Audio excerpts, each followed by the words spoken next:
No, they didn't just do that. That actually changes everything about Maul. Okay, we need to talk about this.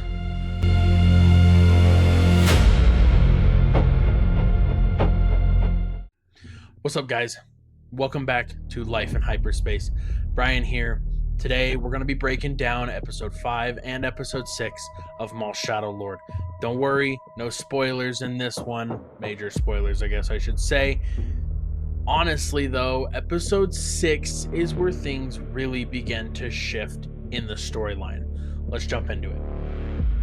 There's something different about Maul in these 2 episodes.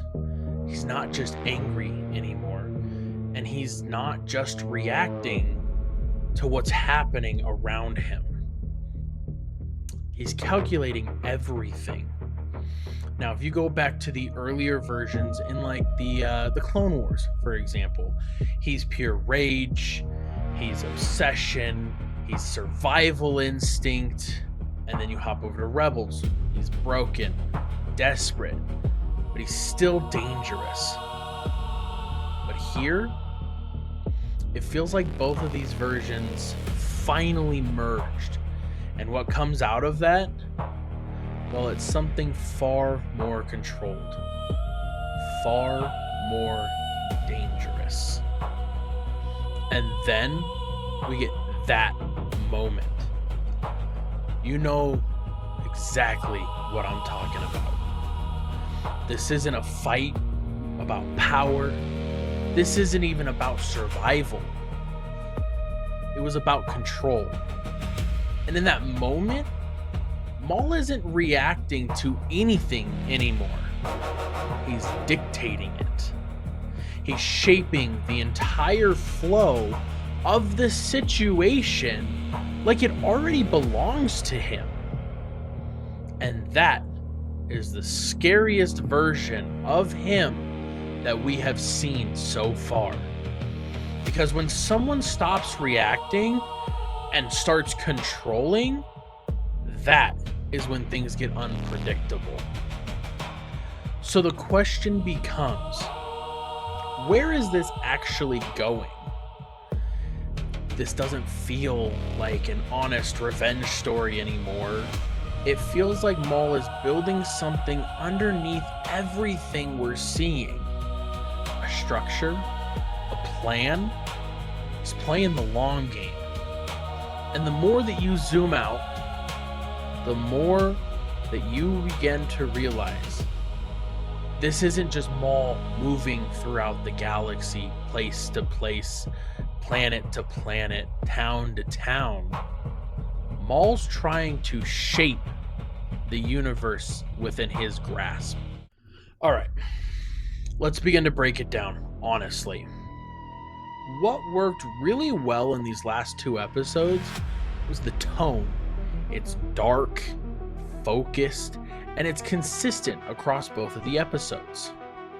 But pacing-wise, there's just a couple moments where things moved a little too fast, and then there's others where I'd wish that they'd sit on certain ideas for just a little bit longer. And there's a couple character threads that still feel like we're waiting for a payoff. I want to know more about the relationship struggle between the detective and his wife working for the Empire. I want to know more about the Jedi Master and her Padawan. I want to know more about the relationship with Maul, and then the other people within his band of misfits that he has. I mean, we know a little bit about him, but I feel like we're just missing a couple key points. And maybe this is Star Wars' way of getting us right to the edge, trying to keep us in our seats, just wanting to wait for episodes week after week after week to keep us entertained, to keep moving forward. And I think that's what they're waiting for, honestly.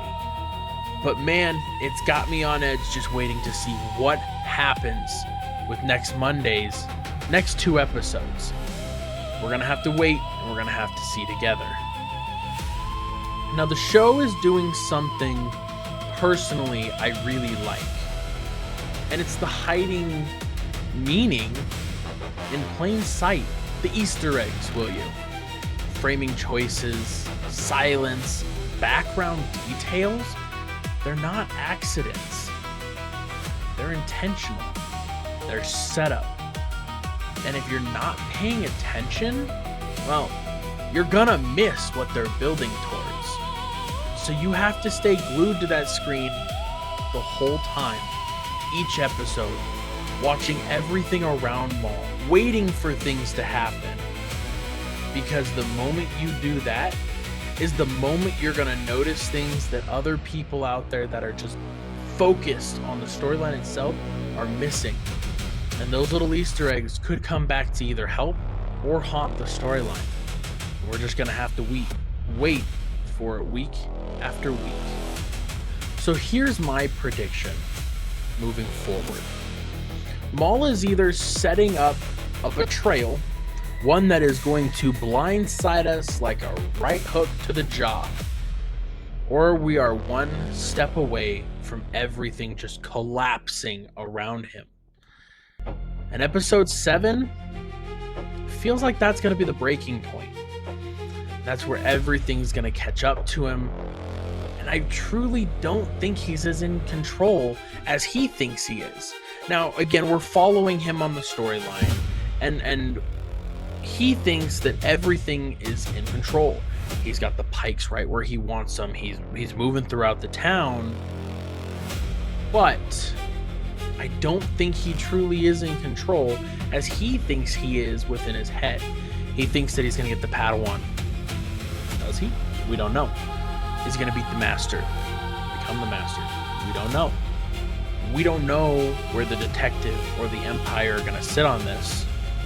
We just don't know. But I personally believe that he's just not in control as much as he thinks. But we'll just have to wait and find out on Monday together. But I want to know what you think. Is Maul becoming more dangerous because he's in control or thinks he is?